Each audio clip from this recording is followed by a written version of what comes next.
all right? So, our first, you know what? I'm gonna face this way. You guys can laugh at me, I can't see it. Our first act has performed stand-up in her home state of California. This is her very first time performing on the Blue Note Hawaii stage. If this is your first time seeing her, I have to tell you, she will not be gentle on you. All right, make some noise right now. Give a warm welcome to Melissa May.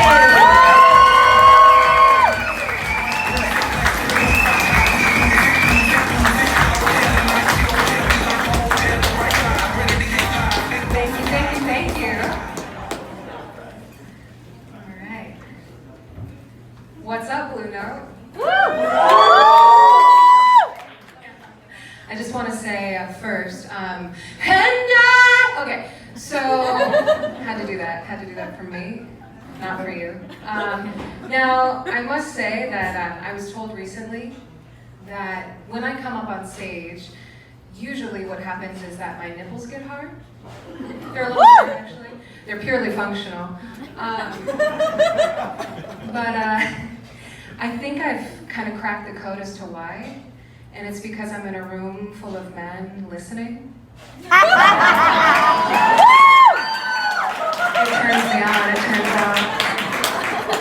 Ladies, I know you're here, but you always listen, so. My name is Melissa May. Smith is my last name, so now that you know all three of my names, we're officially dating. My birthday is August 12th. Don't forget it. Leo. I hear you. I come from a very large Irish Catholic family. My mom is actually one of 16 kids. Yeah, leave it to the Catholics to believe in Immaculate Conception, but not birth control. Yeah, generally people can guess my heritage based on my freckles and my red hair. And I have to say that I'm really grateful that I grew up and went through school before like the whole ginger thing happened. Because nowadays redheaded kids are told they don't have a soul. And growing up, like I was the only one who knew that. So, secrets out of the bag. Now, I used to get, not so much anymore, but I used to get growing up, does the carpet match the pubes, you know, kind of thing as well, being a redhead. And ladies these days like to wax, like to shave it off, right? We call that hardwood floors. There is not a carpet or a rug to be munched.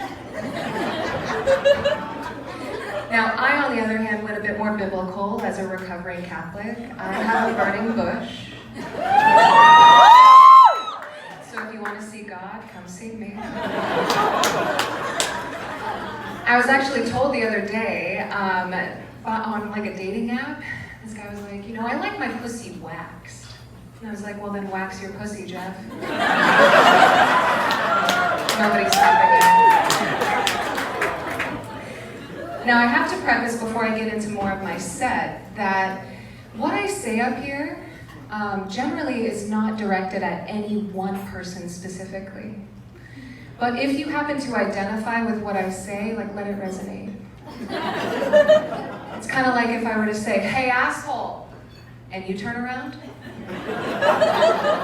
That's because you identify as an asshole. Not because I'm calling you one specific. Now, I did just move here not too long ago from San Francisco, California, and I have been easing my way back into the dating scene, after the pandemic. And I gotta say, I have what I think is like a Jane Goodall approach to dating, right? Like I study men from a distance because you can't trust them. And similar to Jane's findings, like it turns out that men are almost human. Like 99% of your DNA is the same. Yeah, even some of you are verbal and communicative. It's really fascinating. But being that I'm just dating now and kind of dabbling, I've found that there is quite a variety of guys on the island.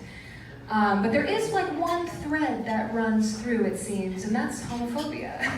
A lot of lifted trucks give them away. And yeah, do you identify? Is that why you're not laughing?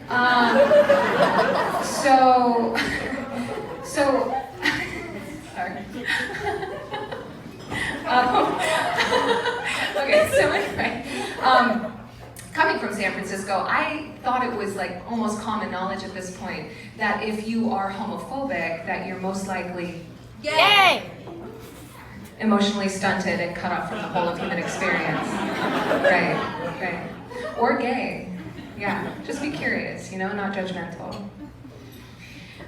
So something I like to ask guys, just pretty early into the talking stage, so to speak, that I like to ask to kind of just get a temperature check is, how aware are you of your past triggers and traumas? And what are you doing to heal that in order to not project that shit onto me? Woo! Another way to ask that is, are you in therapy? I am. And I can't recommend it enough. A lot of comics come up here and they're like, this is my therapy, and you're like, obviously. But but honestly, there's nothing that compares to like professional help, right? Yeah. So I actually had an aha moment not too long ago in my therapy session, and we've been doing a lot of work through the lens of attachment theory. Has anyone heard of that? Cool. So there are 3 attachment styles. The first is avoidant, and it's kind of like the word sounds, avoiding intimacy, vulnerability, communication, right, fellas? And then there's anxious, which is clingy, kind of needy. When they feel someone pulling away, they like attach more, ladies. And then there's secure, which is someone comfortable with intimacy, seeking connection, and can communicate clearly what their wants and needs are. Now, as I looked through the model of like how I learned love, which is through parents, right? Find out that my dad is a narcissistic avoidant, and my mom is a secure attachment, yeah. And it turns out my type is my dad. Nothing like daddy issues on a Wednesday night, am I right? Yeah. I think it's classic Freudian psychology that you're inevitably trying to fuck a parent with who you end up with, right? And I think that's why so many guys are into choking. They're like, shut up, mom. Yeah. I guess what I'm trying to say is that with the help of my therapist, I'm trying to fuck my mom now. Or someone with like a secure attachment. She won't have it, I've already tried. Any parents in the house? Speaking of parents. Awesome. Any would-be parents if you kept it?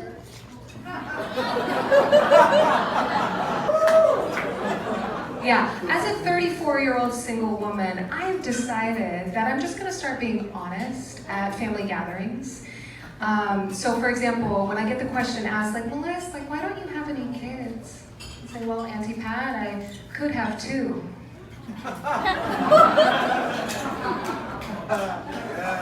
Hey, Melissa, why don't you have a boyfriend? It's kind of the same answer. I just don't want to be a mom.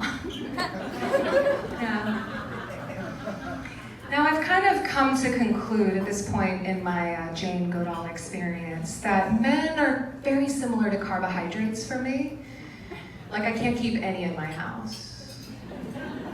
They go straight to my ass. Bless it, not mad about it. I do prefer them more on vacation. I think they taste better in different countries. And more or less, the majority of them just aren't good for me. But sometimes the bitches gotta eat,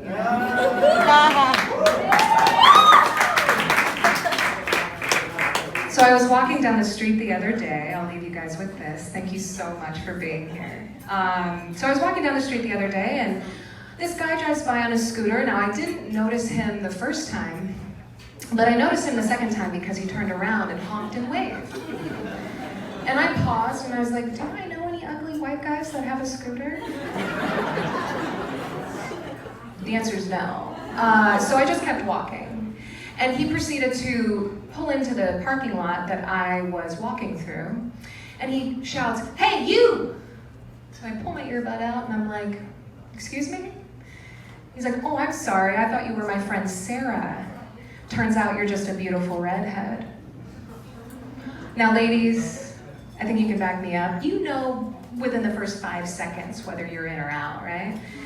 Woo! And I looked at him and I was Yes. like, no. But also, waste my time with an opener like that. Like, what else you got, right? Like, Jane Goodall wanna know. So, we start chatting.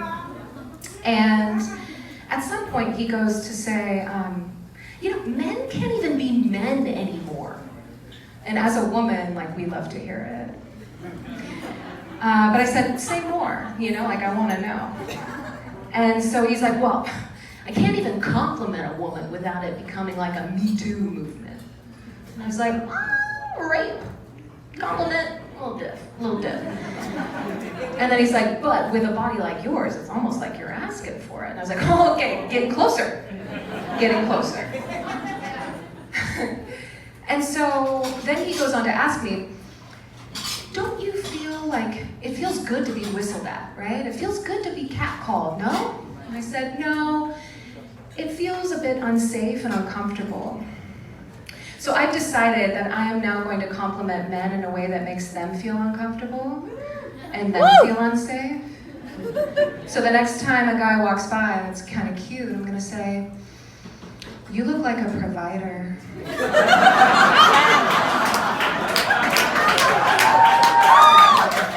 You look emotionally mature. You look ready to commit long term. Can I get away with one more? Woo! You look like you could take no for an answer. Thank you so much. That's my time.